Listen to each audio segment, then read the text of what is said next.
good to see you again. Today, I'll be having an intellectual conversation with an academician who leads the best private communication school in Ghana. My name is Naa Anyema Collison. Welcome. Please, when I come back, I introduce my guest. Stay.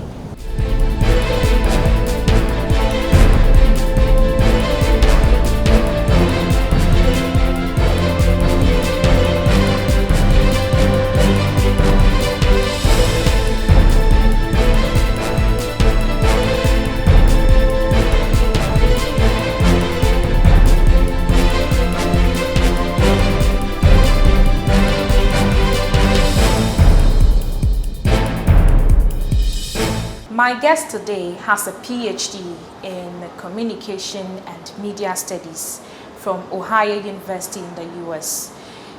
Currently, he's a professor and the president of the Africa University College of Communication. Prior to joining AUCC, Professor BLANKSON was the Pro-Vice Chancellor of Ghana Communication Technology University. He speaks 4 languages: English, Twi, Norwegian, and Swedish. Professor ABEIKU BLANKSON is my guest. Hi, sir. Good to have you. Good to have me too. Welcome. Thank you. Prof, let's start off. Can you tell me about yourself briefly? Okay. Well, like you rightly introduced me, my name is ABEIKU BLANKSON. I schooled in Ghana. Actually, I'm from Tertiary area, so from Sekondi specifically. Went to school in Ghana.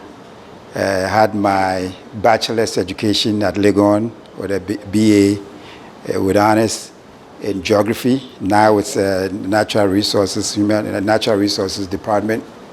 Then from there I had a Norwegian government scholarship, so I went to Norway to do my master's there in geography and basically looking at environment and human development. And then from there I also had another scholarship to go to the US to do another master's in international relations, here called international affairs, and that's where my branch into getting closer to public relations and media stuff started. Okay. So I had my master's there, and then I proceeded to do my PhD at Ohio University there in communication studies as well, in the School of Telecommunication Studies. So academically, that has been my trajectory, starting from Ghana, passing through Norway, and ending in the U.S., where I actually stayed for so many years. After that, I taught at the school, at the Ohio University, when I was a resident director there, just briefly, and then from there, I came to Southern Illinois University in Edwardsville, Southern Illinois University, where after completing, I became a professor there, teaching in the Department of Applied Communications. Okay. Formerly used to be called speech communication. I started by teaching at Southern Illinois University in Edwardsville at the Department of Applied Communication. And then after teaching for a while, I became the department chair, the head of the department there. For about 7 years, I was the head there, and then I became some kind of an advisor to the dean. And so I was assigned with an international development portfolio where I had to advise the college in terms of its outreach and other programs. So academically, that's my path. Professionally, I worked almost all my life in the U.S. And so I think in 2016, I started thinking about relocating to Ghana because I had a desire to come back and help. So I started exploring the opportunities for me to come to Ghana, and so I followed up. And here I am right now as the president of AUCC. But prior to that, like you also pointed out, actually when I came first, I did a short-term sabbatical with University of Ghana in their School of Communication then. And so after that, I came to AUCC here first And then I served as the vice president in charge of academics. But I think I stayed for about a year or so, a year and a half. Then I moved on to Ghana Communication Technology University. Then it was called Ghana Technology University College, GTUC, now it's GCTU. So I was the pro-vice chancellor until just this September that I rejoined AUCC as the president. So that has been my academic and professional path, short version of it so far. And from the short version of your path, I want to know, at what point in time did you decide to be an academician? Oh, okay. I think for me, starting even when I was a kid, fortunately I come from a family of educated people. Okay. My dad did not, and my mom actually never went to school, but she valued a lot education. So my dad had just a basic education. Again, he also cherished education. You know, they are Fantas, so not any ethnic connotation to that. But growing up around Cape Coast, Sekondi area, where most of the secondary schools were then, you can imagine the desire for them to make sure that their children attended school. So my parents, right from day one, made sure that we went to school. Okay. So I think that's when I knew that for me that is the path where I have to toe. Now, unfortunately, I don't come from a rich family. So I think that also guided my outlook on things, that for me to actually break out of the cycle that I found myself in, I had to educate myself, because I wasn't going to get anything on a silver platter. I had to work for it. So, interesting part is that even among all my childhood friends, the friends that I started life with when I was a kid, I was the only one who was privileged enough to go to university. Oh. None of them went to university. Interesting to Yes, know. all of them, those days when the Nigeria trips came, Agege, they all got on the bad one gone and then left. And I was the only one who stayed behind to school. So it's very, very interesting times, because I had times where some of their mothers will even question why I was still in Ghana. Whilst my colleagues, my friends are all outside looking for money, I am still schooling in Ghana. But I knew what I wanted.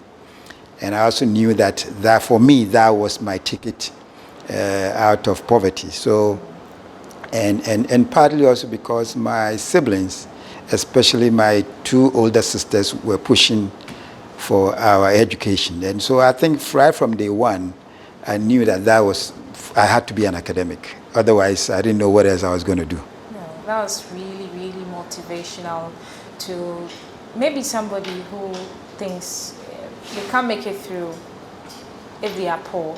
But that aside, I want to know Professor ABEIKU BLANKSON when he's not the president of AUCC. Oh, well, I have a family. I have a very beautiful family. My wife, Dr. Faustina Hayford Blankson, also teaches at Legon. So, of course, if I'm not here, mostly I'm at home with family members. My two children are not in Ghana, so they are still in the U.S. taking care of their own lives, because they are adults now. So, apart from that, I love sports. I love sports. I used to coach soccer actually when I was in the U.S. I coached here it's called the SHS, Senior High School. I coached Senior High School. I also had an adult league that I was coaching. Okay. So that was my passion, football. U.S. is called soccer, but here it's football. So I did a little bit of that. And so, but here in Ghana, I haven't been as active as I should have been, except for the fact that I go home, watch television, and occasionally will drive to Sekondi Takoradi area to visit my friends and family and socializing and things like that. But So far, that has been my life when I returned from the U.S. But in the U.S., I was more active than here in a different way. Okay. But now I see myself more taking care of family issues and helping other less fortunate people, especially my family. Before he even left, one of my family members came here. He wants to go to school, and we sat down and had those. So that has become my life outside here in the confines of AUCC, taking care of family issues and addressing family as well. Okay. Prof, I just want to find out, what sporting club do you support, both locally and internationally? This is the sad part of it, because locally in Ghana, yes, the team that I supported does not exist the way it should have been. Oh. Secondly, 11 Wise. I don't even know where they are, so I don't want to go there. But aside secondly 11 Wise. Yeah, I'm a Chelsea guy. Oh, and it's because I followed some of the African players there, and I loved them there at the time. I see. But my interest really is in American football. Okay. Yeah, okay. If I had to stay 3 a.m. to watch it, I would stay 3 a.m. to watch it. So I really love it, and I enjoy doing that. So yeah, so Chelsea is my team outside Ghana, and 11 Wise used to be my team, but they don't, The Blues. Yes. So I just want to find out if you also have hobbies that you enjoy to do at your leisure time. Hobbies? Well, like I said, it's more of soccer, playing soccer, watching so apart from sporting events, all sorts of sporting events on TV. Okay. In Ghana here, I can't think of any hobby that I've identified because, of course, I'm now so busy. If I'm not being pulled by work, I'm being pulled by family. So I wouldn't say family issues were a hobby, but I can't say anything like that. But I like to stay at home and socialize with my family, especially my wife, and television. Prof, let's move away a bit. I want to find out how different is your role now that you are the president of this noble institution from when you were the Pro-Vice Chancellor of Ghana Communication Technology University. Okay, well, there are differences. The biggest of all the differences is the fact that, as a Pro-Vice Chancellor, you are responsible for one area of the university. Okay. So in other words, Pro-Vice Chancellors usually take care of the academic part of the university's mission. Now, as a president, I'm in charge of all of it, everything, including academic, as well as administrative and other missions of the university. So that is the biggest difference. So now it's like you are the overall boss. So, you have to make sure that everything is functioning and functioning well. So at the provost, where I was at GCTU, because I was in charge of academics, I dealt mostly with the faculty there. Okay. In terms of the curriculum, instead of development of courses, teaching, name it, within the academic description, all of this was under my responsibility. Now here, I have to supervise those who I have a vice president, so he's now in charge of the academic, and then I have a registrar who is in charge of the administration. So I supervise all of that. And so I would say that's the major difference. Now, currently, well, before I left GCTU, we had just become a public university. Oh, okay. And so AUCC is purely private. So you can see the dynamics is also now different. As a public entity versus a private university, the management style, even though not supposed to, but it's also different. Because what I can do here, I may not be able to do there, and vice versa. Exactly. And so it's very, very important that I understand that, moving from a public to a private university, you have to switch your mindset. And here it's more also, apart from the academic mandate, I have to think like an entrepreneur, where I have to figure out how do I get money to pay everybody who's under me. So how do we first, of course, ensure that we have programs that are attractive to our students, that bridges the gap between academia and industry, that prepares our students to go out there and compete, and so programs, academic programs, it becomes my responsibility to make sure that we have the best for our students, and not only in communication and business, but also, especially even now in contemporary world, taking advantage of technology, taking advantage of online education. Even COVID has taught us how to use it. Yes, and so that was different from my time when I was the Pro-Vice Chancellor. So there are quite a number of differences, and so my style though is that, those of you who know me, I'm a very open guy. So people feel free to come to me to have discussions on a variety of topics. Even when I was a Pro-Vice Chancellor, I socialized a lot with my staff and faculty and students. And now I have to carry that over here. But at the same time, recognize that I'm the president. So I can also open my doors 24/7 wide to, otherwise, everybody. Yes. But those are the differences that I see. But they're all in academia, so you have to make sure that things work, and the challenges are different as well.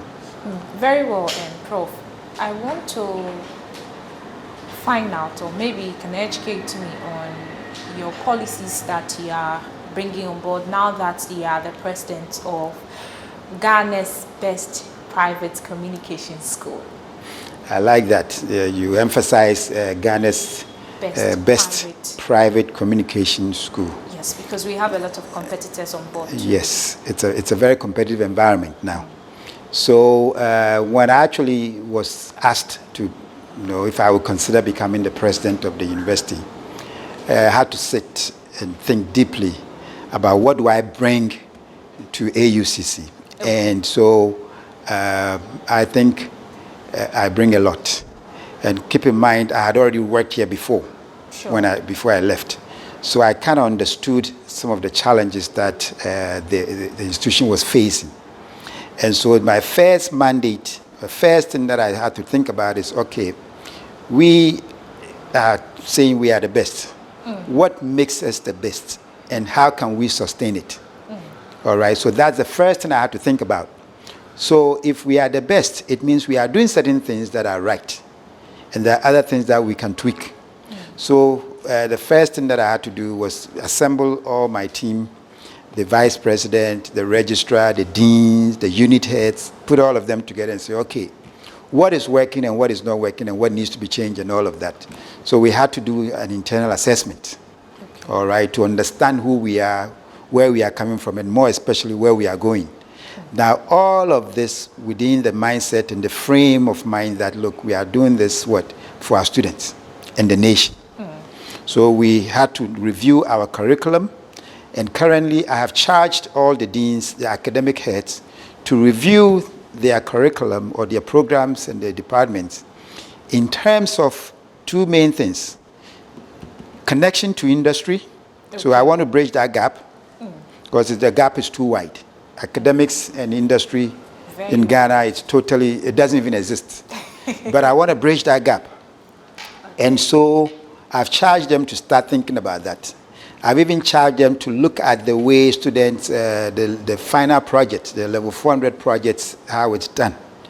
So that the students are not doing theoretical papers, but more of practical applications of what they've learned to industry, to communities, to agencies and things out there. So I've told them nobody is going to write a theory paper to graduate.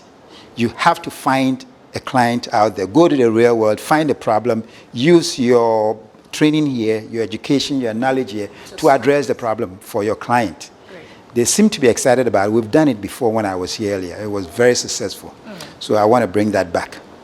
Secondly, we are looking at programs that are contemporary, that are taking advantage of technology. So for example, we are not going to just offer these dry programs in the MBA. MBA is too generic, okay. And it doesn't really take advantage of anything. So what I've charged them to do is look at how should technology be infused in the courses that we offer.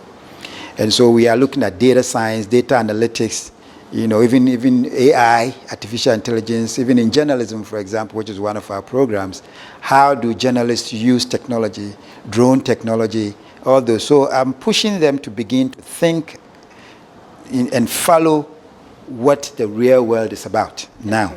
More technology-driven, more data-driven, and digital, you know, driven, and things like that. So that's the second thing I'm looking, so that we'll move away from those traditional courses that we've been offering to a more contemporary courses where it would be useful to society as we speak. And so those are in terms of the academic area. And of course, this is a private university. We have to charter, right? Government has hinted us that, look, every university, private university has to charter so that we become independent. So we are exploring that, and I'm leading that process. I'm charging them to at least look at the process of chartering, getting us our own authorization to stand on our own as a university. So that is aside.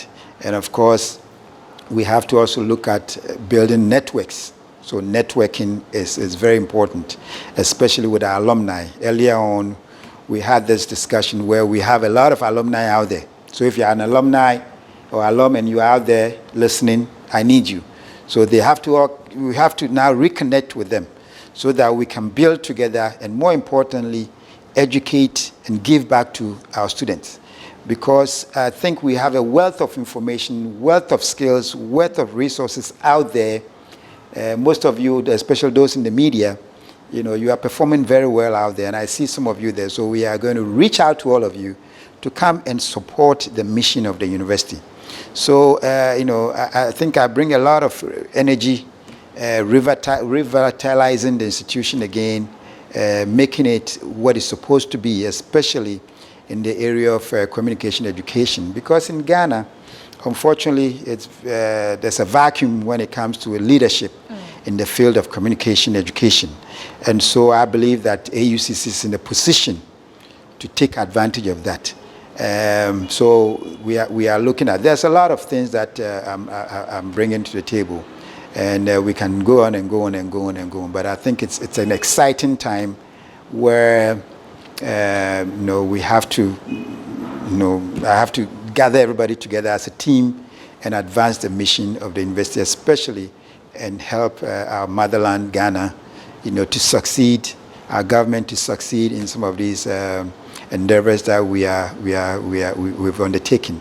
Finally, I want us to think like entrepreneurs. You know, government has already told us there's no room for more employment. So we now have to put that in the minds of our students, and not only just put in the mind, but prepare them to be successful entrepreneurs. So I've asked my deans and the HODs to start an entrepreneurship club on campus.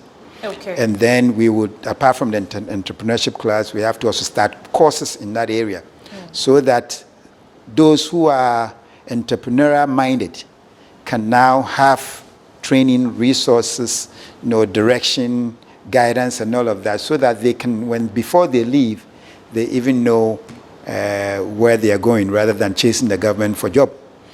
And so there's a lot of exciting things that we think we can do.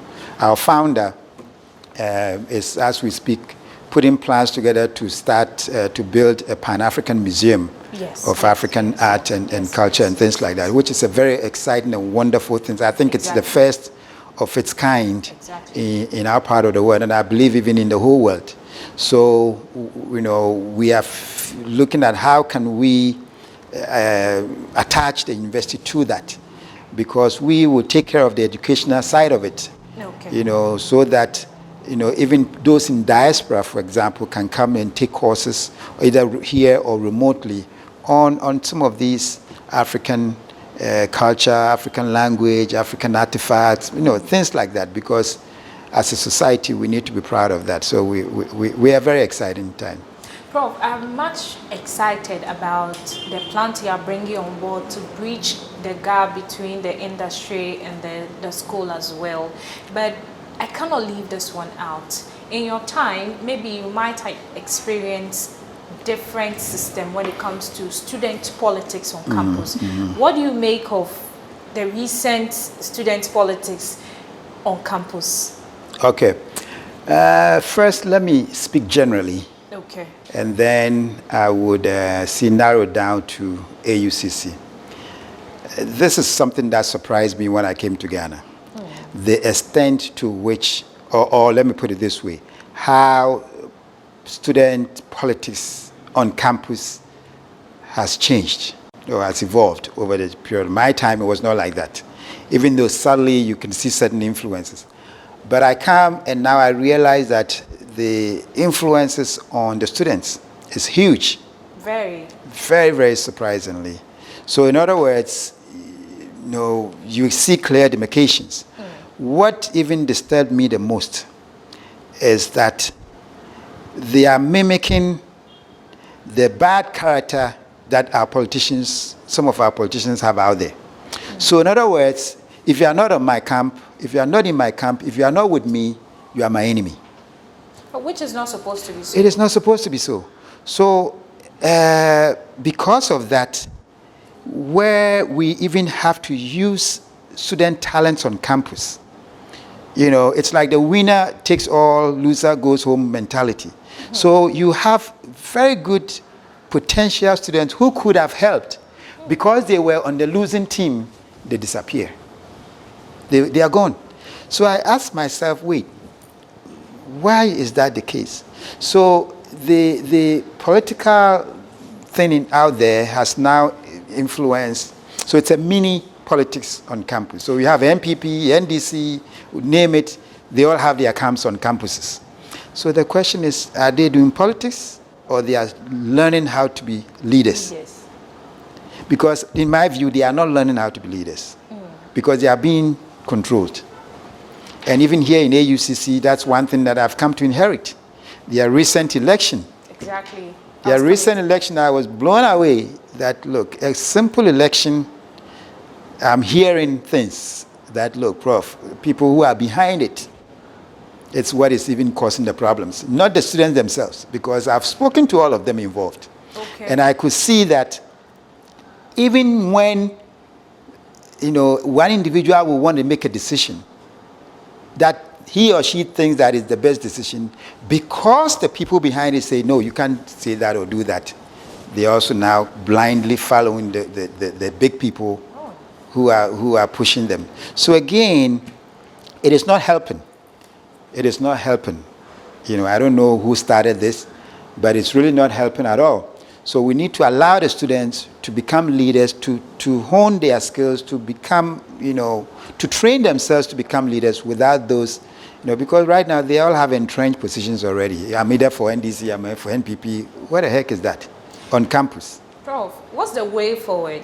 What way should we go? Well, the way forward first for me, I know it's not practical, but I'm going to say it, is that the politicians out there who are influencing our students here should back off. Allow them to grow. When they graduate and you want to grab them, that's fine. Okay. But whilst on campus they are learning, they are now learning to get enemies.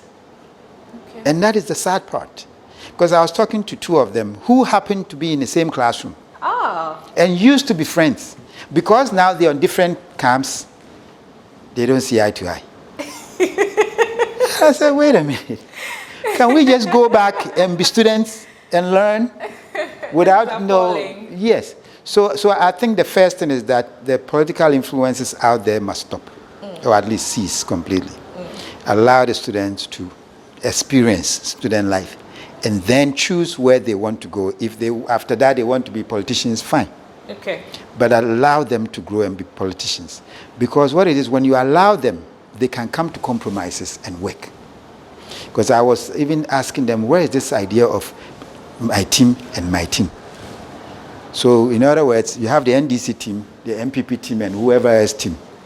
So you have a situation where 2 members from one team has won, 3 members from another team has won. Now they have to come together and work, and they are struggling. Eesh. So they think, oh, he's going to sabotage me, he's going to sabotage me, he's going to do it. So that's where we are when it comes to them politics.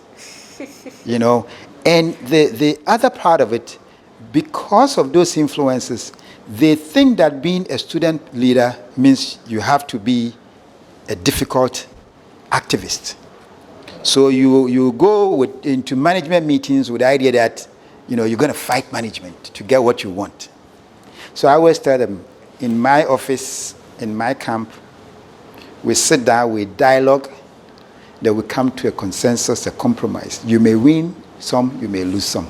Exactly. Don't come in here and go and think that you are trying to impress somebody out there because you are playing tough. I will make you look stupid. Because in my style of management, there's no room for that. All right? I'm more of let's sit down, talk, and find compromises so that we can move forward. Let's look for where we have common grounds and move. But if you draw straight lines, I'm not going to cross this, I'm going to cross this, we'll leave you behind. I've told them. But it's very important because I've seen that, even when they have to make sense, they don't make sense. And when you see them one-on-one, they say, well, Prof, I have to convince my team. My team, they have to see that I'm strong. I said, but being strong doesn't mean you have to come here with some crazy ideas that are not supported. So, you can't support. To be tough-skinned. Tough skin. I said, look, where are we getting from there? But then, sad part is that behind closed doors, they come and they confess to you that, it's not my fault, Prof. I have to appear to them that I'm tough. Toughness has started. People who had actually made impact on this planet did not come out to be tough. They are very meek and very, humble. If you look at majority of people who had made impact, they are very humble. But here we are training our students not to be humble. When you lose, you've lost. Be humble and accept defeat and find a way, how can I help? No. It's not in their vocabulary because they are now puppets. Sad though, but hopefully if you're out there and you're influencing some of our students, please stop that. Let them be. Let them learn to be leaders. Let them carve their own ways. And when they gravitate towards you, you hold their hands and help them become good leaders, not fighters for necessary cause.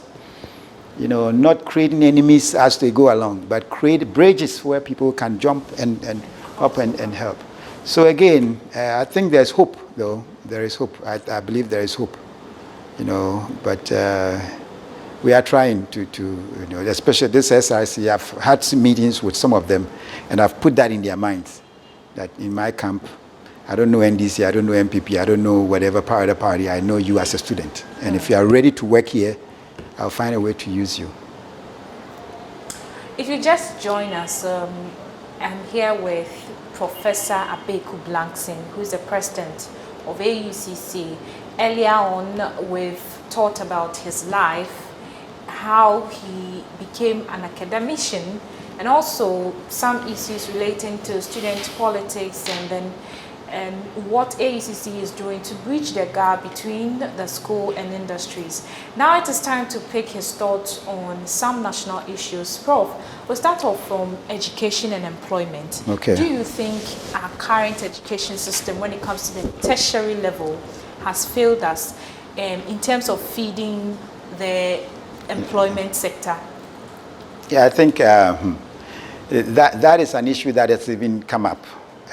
In terms of the high unemployment rate, in terms of education, the role of education in our society, and all of that. So I'm glad that at least as a nation, we are discussing that. And but I think we need to really have a more serious debate on these issues. Now, when it comes to the connection between education and industry out there, we all agree. I don't think there's any, even academician or somebody who works in the industry today who would say that the marriage is good. It is not.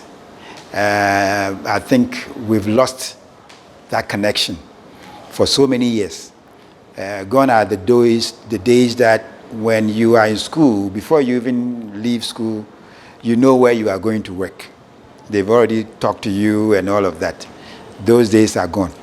Now, I think for me as an academician, I look at the products that we are turning out there, which is the students, their skills, the training they've had. The question we have to ask ourselves is, what are we training them to go out there to do? One of the things that I have seen is that all or most of our offerings, most of our programs create what is called dependent graduates. Dependent graduates with a mindset of being dependent on somebody else. You don't have to even do any major research. Just walk down the street and ask every student, when you graduate, after graduate, what are you going to do? They will tell you, oh, government is going to employ me. So that mindset is also what is perpetuated from what we are offering our students. So because of that, that connection is lost. So the student who is here is thinking, I have to go and look for a job from the government, right? Not go and start my own or go and employ somebody else, but survive. And so because of that, the educational institution has not been able to correct that mentality through what we offer our students. All right? Because we cannot correct it with a lip service. We have to give them the resources, the training, the know-how, and all to do that. So if you look at the courses that we offer, the programs that we offer, if you give it to me now, today, I will cancel a lot of them. Yes, especially the big schools. There are some programs that have no relevance to today's society as we live in. Yet, we push people there. Why do we do that? So we have to now sit back seriously in academia, as academics, to figure out today's society, this is where it's going. Okay. What we are offering, what we are giving our students, the opportunities we are giving, is it preparing them to get to where they are supposed to be? If it is not, why are we continuing to offer them? So that is the first internal assessment that academicians we have to do. And unfortunately, we are not doing that. Seriously, we are not. Otherwise, there are some programs that need to be retired immediately and more contemporary stuff doing. Somebody was jokingly telling me, whilst we, for example, are learning, how to label the grasshopper. Yeah. The grasshopper, right? Yeah. And if you don't know the legs from this, you are not a good student. We are seriously labeling it to pass our exams. Mm-hmm. The other students outside in Ghana are learning the parts of computers, and artificial intelligence, and all of that to prepare themselves. There's even a social media thing on it. Yes. So again, these two students, who is going to excel in life in the next 5-10 years? Our students get out of here, they cannot apply. So we are not focusing on applied learning, applied knowledge, applied problem solving, critical thinking, in contemporary world. We don't. Our students can't think critically, unfortunately. So in this sense, Prof, we do more theory than practical. Yes. Is that the way to go? No. And that's why I'm saying that we now have to look at the practical side of education. And that's the reason why I have instructed my lecturers and that nobody should be allowed to do a theory paper at the level 400 when you are graduating. Mm-hmm. You've come, we've taught you, we've given you skills, training, all this stuff. How are you going to use it? So before you leave, you have to demonstrate to me that if you go out and you see a problem, you can address it, you can help solve it, whether it's in technology, in whatever. So I've instructed them that, look, all the level 400 topics must be practical. So they have to go out there, look for a client, look for a real problem, and use the expertise to help address it. And after that, they will do demonstration out there. So we'll have a whole day of students exhibiting what they've done to us. And so, to me, from the academic side, we have failed. Okay. Industry side too, we have failed. because the industry itself doesn't feed back also into the educational system. You see, in the US, for example, the university's research drives the industries, Exactly. Pharmaceutical industry, name it. So that is why if you go to even the most prestigious, the most, most of the hospitals that are well known are in the universities. All right, they are not private or whatever, they are in university hospitals because they do research and feed it up into the system. Here, if you send a student to even go and do an internship in the industry, they'll tell you, we don't want you guys. It's too stressful. We are tired. So they themselves, industry, do not understand the value of education, the value of research, the value of even also helping educate the students. You are getting an intern for free who is going to help you, yet you say, no, I don't want you here. I don't understand that mindset. So industry should also change their mind. When I was growing up, we had a privilege of interning in so many, companies, because they will even invite you to come. Now you write 100 letters. None. If you are lucky, only one of them will respond. Even that response will be a reject, because they don't see the value of that. So and again, our industry. It's even very difficult to talk about industry in Ghana because, for me, it's a very weak area in our society. That is why the government is struggling. The public sector is struggling to employ. Because everybody wants to go there, because the industry base, the private industry base, is weak, so it cannot absorb. So until these things happen, it's going to get worse and worse and worse and worse and worse. We hope that we can maybe solve part of the problem moving forward. Prof, right to information, the information bill. What are your thoughts on that? What do you think about the bill? Well, information is power. They said knowledge is power. So if you don't have the information, you are powerless, you are clueless, So the bill is in the right direction. It's even long overdue. That, and what is it? Basically what it is that, look, if you want information, public information, you should be able to have access to that information. That's, in a nutshell, that's what the bill says. So, Prof, is the media taking advantage of this particular bill? Well, Ghana's media is very funny in the sense that I'm a media guy, but if you ask me to critique them, I would not be kind to them, because of one main issue.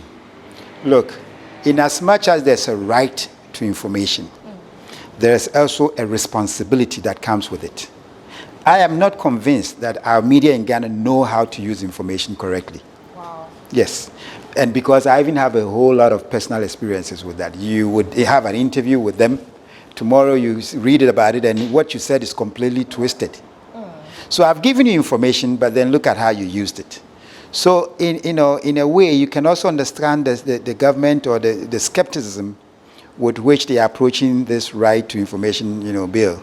Because we ourselves, we have not demonstrated the maturity to be able to use the information objectively and for the public good. We use it for our own selfish interest, our own political or ideological agenda, and sometimes based on the ideology of our media establishment. But it's a good thing, because every society, every individual, every media house, every whatever has to have a right to public information. I was telling you earlier that even in the US where I was there, our salaries were public information because we were public servants. Here, no. You can't even disclose to anybody's, No. So, but I think it's a very, very important question that you've asked, the right to information.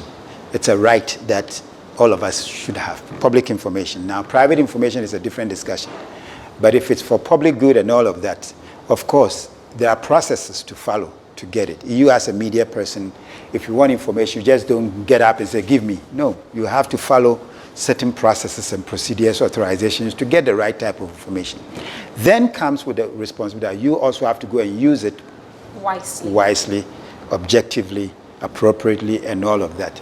But if you don't, Why would that be? But I'm glad that at least we've made a headway in that area. So the media has to educate itself on how do we as the media, because we are the mouthpiece of the government, of everybody, let's put it that way, not only the government, but we are the watchdogs of the government, all right? We are the fourth estate of whatever. Fourth arm of government. Fourth arm of government. So if you take the executive, you take the legislature, you take the judiciary, the media is there. So we have a huge responsibility to make sure that information from these three sectors are communicated. Yes, are transmitted to the public objectively, you know. And so if we need access to those information, we should be able to get it. We should be able to get it without, you know, paying anything for it, technically. But I think that the other side of it is, okay, if I give you the information, how are you going to use it? Who is going to have access to it? You haven't done a good job in making even the public relax and say that when we give it to the media, they will be disciplined enough to use it. So it's a double-edged sword kind of thing. But the right information bill is a good thing. Every society has it. We should have it. Unless autocratic societies, we are not. We are a democratic society. So we should be able to have the right to information and use it appropriately. So I'm in favor of it. It's just that we need to do a lot of training, a lot of sensitization, a lot of for the media on how to use information, how to communicate information to the public. So civic education also very important on that. On that note, we want to shift focus a bit. One issue that has caused a lot of controversies, both local and social media, and even on the international front, is the passage bill of the LGBTQ issue. Okay. I want to pick your general comments on it before we descend to the bill, and then maybe its impact on tertiary education. Oh, okay. All right. Well, I was hoping you wouldn't go there. Yes, because it's a very sensitive issue. Exactly. My training in the U.S. when I was in residence life, which is student affairs, I was trained to be tolerant. I was trained to be accepting of everybody, regardless of who you are and your sexual orientation. So I've grown to apply that in my life. So with the LGBTQI plus thing, we have to look at it from two sides. Exactly. To me, this is my own view, from two sides. There is the human rights side, which I know some colleagues in academia, teaming up with some media and political people, have written to Parliament about in defense of that. That's a human rights issue. And then there is the other side issue, which has nothing to do with human rights, but more of culture, religion, and all of that, your values, all right? Now, if you look at it from one side, you will not understand the other. Exactly. And that's what is happening in Ghana now. The religion, the culture, all those people say, hell no. We don't want it. We don't want it because it's not part of us. All right? So the question becomes, who told you it's not part of you? Growing up, at my father's time, there were people like that. They were just hidden. They didn't come out. They didn't come out. Society. When I was in school those days, I knew some of my classmates who were gays. Even though it was not out, we never talked about it.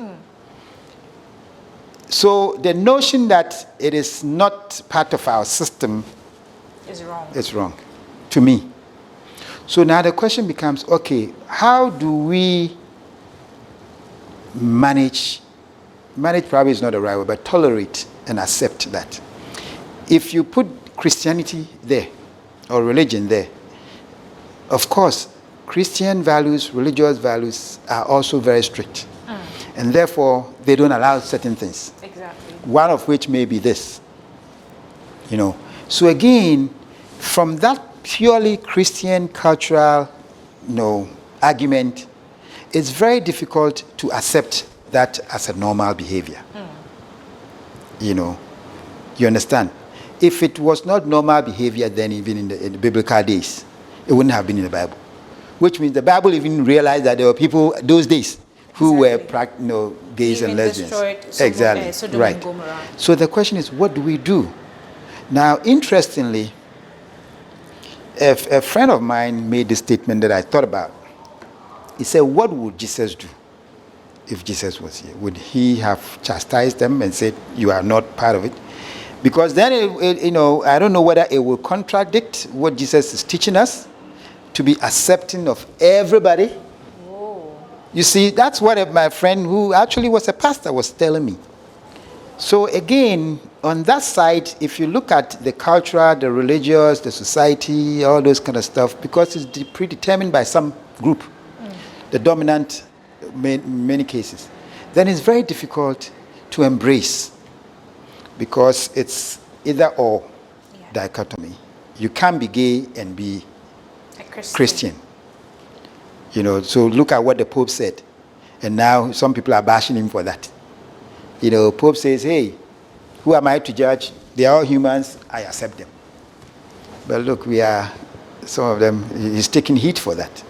Now, quickly, let me look at the other side. Okay. Because as a human rights issue, that is where now most of the Western societies is coming from. There were days in our history where being black was confined you to slavery. Exactly. And inferior status. Exactly. That has changed, at least to some extent, positively. There were times when people were burned alive for being witches. Right. Lynching and all that. Lynching and all of that. So we are getting into the time where, if we are not fortunate, people will also be killed for being gay.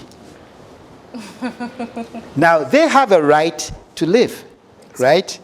Some even extend it to say that, look, they have a right to practice their own orientation. Once it's not affecting you, why are you caring? So if you look at it from a human rights perspective, then we cannot infringe on their rights if what they are doing is not harmful to anybody. You see, that is where the other side is coming from. So now the question is, we as a society, how do we bridge the two? It's a tough thing to do.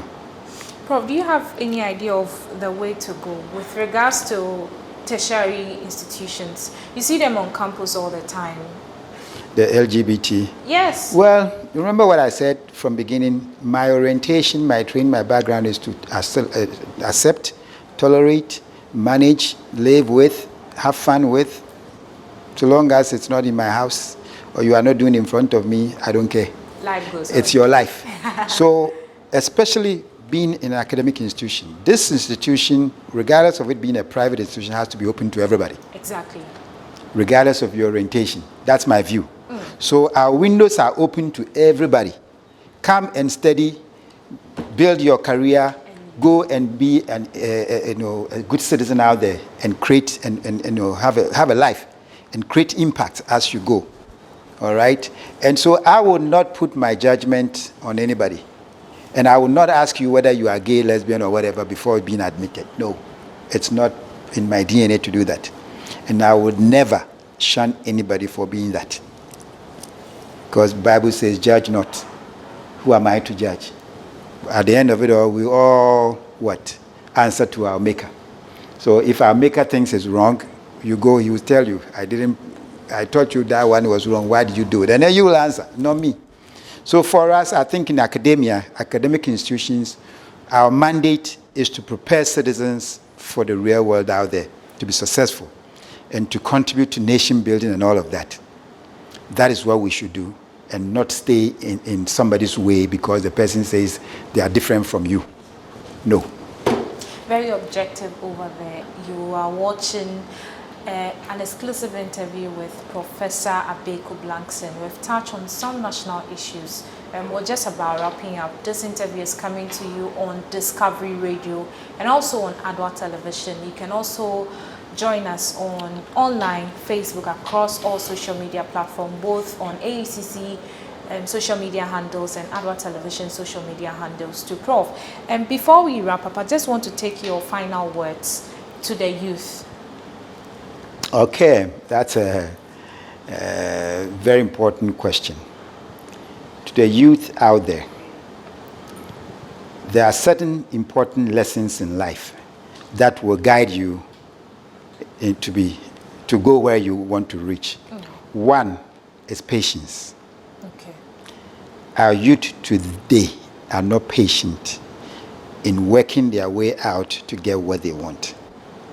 They want very quick shortcuts to life. There's nothing like that. That is why there's a proverb. Good things happen to those who have patience and who wait. It's not those who run after it. All right. Unfortunately, even in class, students come to class today, they ask, can I get an A? And they don't want to work for it. You see? So because of that, we even see that remnant. So patience is one. Work hard. Work hard to get what you want. Because when you work hard and you get what you want, you cherish it, you nourish it, and it grows. And I'm giving that example because from my own experience, even my friends who came from wealthier homes, most of them are just walking on the streets now. Those of us who came from poorer homes, who worked very hard, are all successful because we understand the value of what we have, and then we instill it in others. All right? It doesn't mean that if you come from a wealthy home, it's a bad thing. No, you can also use that, but in many cases, if you work hard enough, you will achieve. So be patient, work hard. Thirdly, very, very important, do not compare your life to anybody else. Most importantly, I think I like that. Most important is your life. Every stage in your life, do your own self-assessment and see, am I where I want to be? If not, you ask yourself, what is missing? How do I bridge those things to get to where I want to be? Now, in the process, of course, you find role models that will push you up there, but never compare. Because you know why? When I'm driving on the streets, sometimes I see the street kids, I wonder, why are they happy? Relatively, why are they happy? And me, that I would say maybe I'm okay, am I stressed out? It tells you a very important lesson in life. Happiness is in your mind. It's a state of mind. It's a state of mind. So be happy with who you are and work towards building yourself up. And then finally, I'll leave you that. It's between you and your God. So seek your spiritual health. Very important. All right? Be patient in life. Work hard. Don't compare. And then seek spiritual growth and help. There are a lot of others, but these are the 4 pillars in life that I consider to be important. The rest will come to you. Because if you work hard, chances are you succeed. Somebody will identify that, hey, this guy is work really hard, so let me help. Even in school. So to me, these are the basic tenets of life. That if you live by as a youth, you'll be successful one day. And so it's just sad that you don't see those things happen because everybody's chasing something and they never get it too. And the greed out there, that's what is fueling this corruption. People who are hardworking are not corrupt. If you do a study and see somebody who opened a business, work hard to make their money, go and ask if they are corrupt or not. No. It's those people who do not work hard. They want the money quickly, so they have to look elsewhere and see, where can I get it? And they push. And so those are very, very important lessons that I live with, that I think if the youth today embrace some of these tenets of life, they can get somewhere. The greed, we are not even running. I don't even know if they say anything about running. I don't know. But it's so sad to see a lot of the youth misled into thinking that, life out there is no. Some of us, unfortunately, we didn't come from rich families, but we worked so hard. At some point in my life, I was cleaning dishes. I was distributing newspapers. I was doing all sorts of, even gardening. I worked at parks and gardens with my bare hands, digging grass and stuff here, right here, the government, somebody's bungalow. Oh. Yeah. So somebody see me right now, say, hey, I cried Olivo. But my path towards here has not been easy. It's not, because I understand the value of hard work. My parents taught me to work hard for myself. And then when I'm successful, never to forget where I'm coming from and those that are behind. So as you and I speak, anytime I go home, secondly, I have to make sure I see all my friends. Those that I grew up, some are alcoholic. But if you come and see us sitting down together, you wouldn't know who is the professor and who is the alcoholic. We sit down, we sit down, we drink. I've had my friends, my now present day friends who are vice presidents and CEOs. Some of them question me, why do you still hang out with these guys? I said, these are my folks. These are people I grew up with. These are people that I grew up with, I love to death. So I am the fortunate one. Like I see, if I show you my WhatsApp messages to some of them, and it's all about Prof. Can you help me with this? Can you do? But I am the lucky one. God has placed me in this situation, I think, for a reason. So I have to bring all of them and say, look, I can't build a house for you, but at least I'll do it for you, so that you also. So that's my life, and I think youth can learn from us. Humility is very important. One thing I've noticed in Ghana, a lot of the big people are not humble. They are not. They are not humble at all. And if you're a big person out there, I'm telling you, most of us are not humble. Even when I'm holding a file like this, when I get out of my car, see, people will run to come and take my file. I say, what the heck is that? I can't carry this file. And some people, the reason I'm saying some people are not humble is that if you don't pick the file, they can fire you. You are dead. Yes, I went to one of my friend's office. And when he is coming, the whole staff must stand like this, quiet. Whoa. So I asked him, I said, wait, why that? And when Jesus is coming, what would they do? Humility, Nibini. You see, that guy has created a whole ambience around himself. When he's around, everybody's quiet, afraid. Kujushaho, Masa, he's there. Wujaf Shaho. That's the right word. Wujaf Shaho. Why would they say Wujaf Shaho? It means you are not a human. You disassociate yourself completely. So for me, I think it has to do with my training, my background, my orientation, all of that. And so even when you come to campus, you probably see me. Last week I was sitting in classroom with the students. Yeah, when they were doing. I saw you the registration, I was there doing it myself. When my deans came, I was personally picking chairs and stuff, helping out. So somebody called me and said, you are the president? I said, yes. I say, so what? Does that take the presidency away from me? No.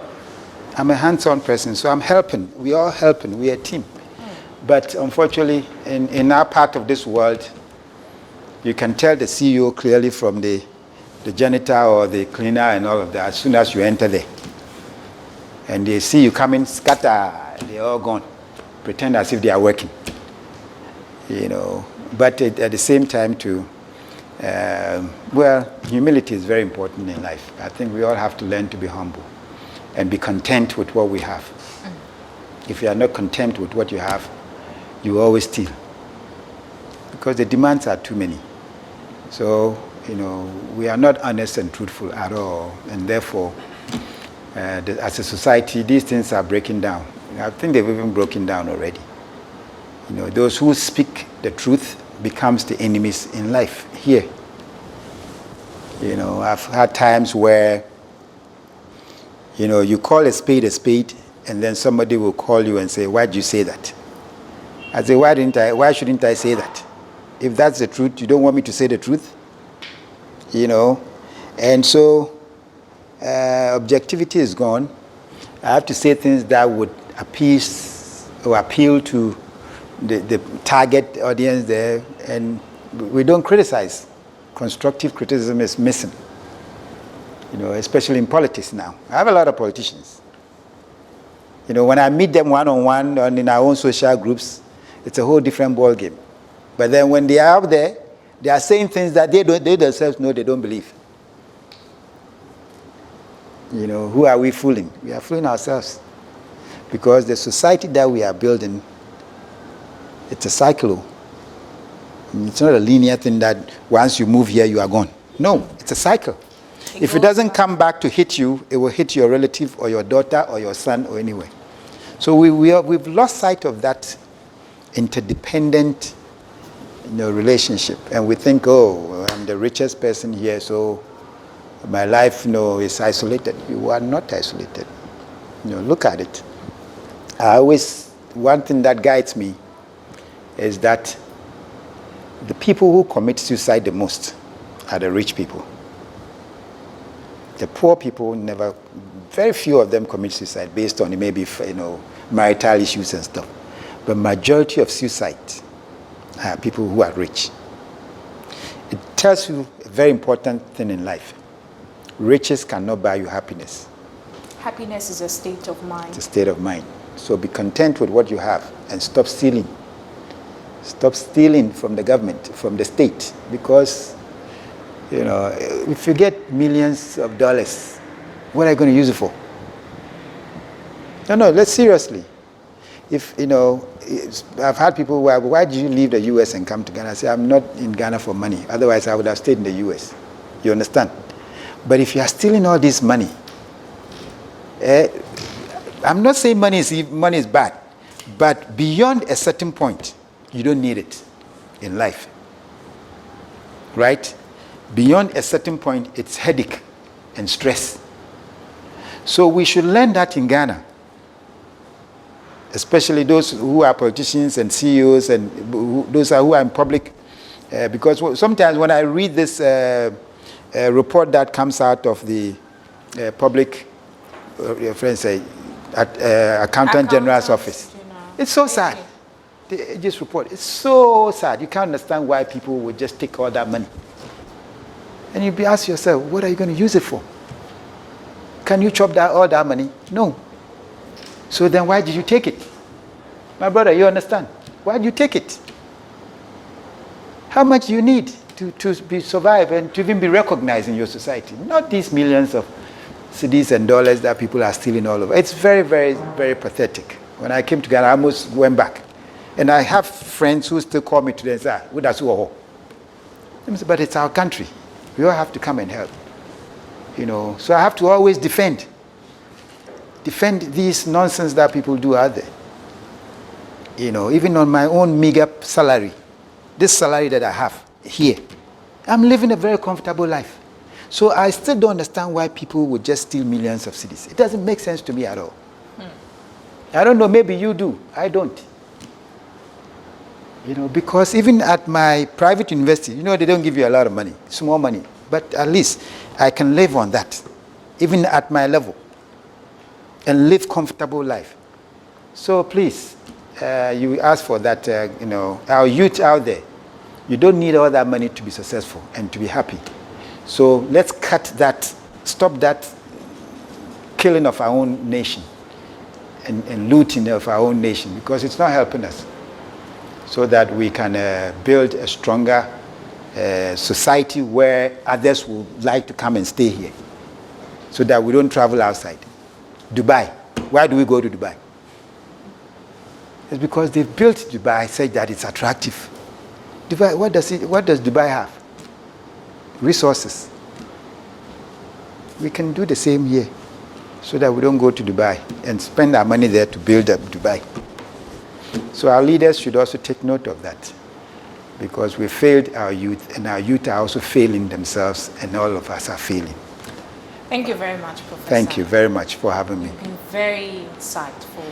Yeah. I'm so grateful. You can tell that I'm very passionate about some of the issues. I tell you. We have to. And we have to do better. I'm privileged to have listened from how you feel about certain national issues and the way to go.